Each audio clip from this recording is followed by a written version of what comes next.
অন্যান্য দলের ইস্তেহার যেগুলো আমরা পাইলাম এবং বিএনপির ইস্তেহার আজকে যদি আমরা দেখি এখানে অনেক কমেন্টারি করা যায়, তুলনামূলক আলোচনা করা যায়। সেই লম্বা আলোচনা না গিয়ে যদি একটা মৌলিক বিষয় দেখি, বিএনপির এই ইস্তেহারটা হইল পরিকল্পনা নির্ভর, আর অন্যান্য দলের ইস্তেহারটা হলো প্রতিশ্রুতি নির্ভর। এখানেও প্রতিশ্রুতি আছে, কিন্তু সেই প্রতিশ্রুতিটা পরিকল্পনার আলোকে গঠন করা। যেমন ধরেন কৃষি কার্ড, ফ্যামিলি কার্ডের কথা যে বলা হচ্ছে, ফ্যামিলি কার্ড 1 কোটি পরিবারকে 1 বছরের মধ্যে ফ্যামিলি কার্ড দেওয়া হবে এবং 2,500 টাকা করে দেওয়া হবে। এবং এই 2,500 টাকা করে 1 কোটি পরিবারকে দিলে তাহলে আপনার বাড়তি টাকা লাগতেছে কত? 30,000 কোটি টাকা।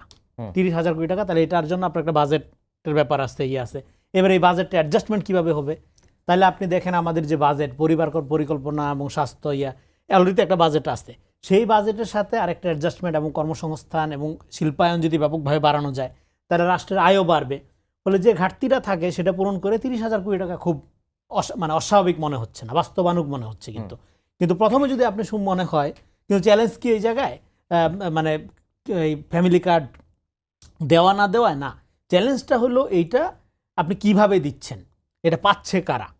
আপনি কি মুখ চিনে চিনে দিচ্ছেন, নিজের দলীয় নেতাকর্মীদের মধ্যে এটা ডিস্ট্রিবিউট করছেন, নাকি এটা আসলেই আপনি আপনার এই বটম টু আপ দিচ্ছেন? এবং বিএনপির এই পুরা আপনার ইস্তেহারে আমি একবার চোখ বললাম এবং পুরা সময়টা আমি শুনলাম, হ্যাঁ, পুরো অবস্থাপনাটা আমি শুনলাম বিএনপি চেয়ারম্যান যে দিল।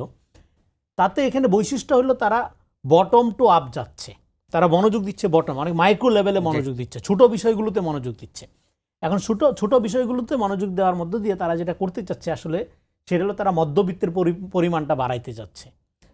বেশিরভাগ মানুষ যদি মধ্যবিত্ত আপনার এই ক্যাটাগরিতে চলে আসে, তাহলে তারা মনে করছে যে তাহলে আপনার এই যে দারিদ্র এবং আপনার এই যে ইনসিকিউরিটি, সামাজিক অস্থিরতা, এটা কমানো সম্ভব হবে। এই কারণে তারা বটম অ্যাপ্রোচ, তারা তৃণমূল পর্যন্ত, যেটাকে বলে যে আপনার আপনার প্রান্তিক পর্যন্ত দৃষ্টিটা বেশি দিচ্ছে।